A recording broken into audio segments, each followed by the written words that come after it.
కాకరకాయ పచ్చడి కోసమని నేనైతే కాకరకాయలని బాగా రౌండ్గా అలా కట్ చేసుకున్నానండి. అలా కట్ చేసుకున్నామని ఆయిల్లో డీప్ ఫ్రై చేసుకోవాలి. కొంచెం చింతపండుని కూడా 1/2 కిలో కంటే ఎక్కువగా తీసుకున్నాను. ఆ రసాన్ని కూడా గుజ్జు తీసేసి బాగా ఆయిల్లో ఉడికించేసుకోవాలి దగ్గరకు అయ్యేలాగా. ఇప్పుడు కాకరకాయలు వేయించిన ఆయిల్ ఉంటుంది కదా, అందులో ఎల్లిపాయలు, కొంచెం జీలకర్ర, ఆవాలు, ఎండుమిర్చి, కొంచెం కరివేపాకు, పసుపు, ఇంగువ, మనం ముందుగా ఉడికించి పెట్టుకున్న చింతపండు రసం ఉంది కదా, అది కూడా వేసేసుకొని ఈ పోపుని పూర్తిగా చల్లారనివ్వాలండి.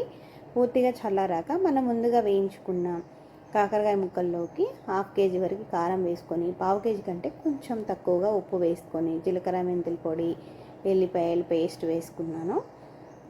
అవన్నీ వేసాక మనం ముందుగా పోపు వేసుకున్న పోపు ఉంది కదా, ఆ పోపు అంతా వేసేసుకొని ఆ పోపు అంతా కాకరకాయ ముక్కలకి పట్టేలాగా బాగా కలిపేసుకోవాలండి.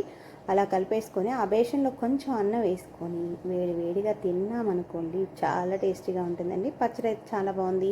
వీడియో నచ్చితే లైక్ చేయండి.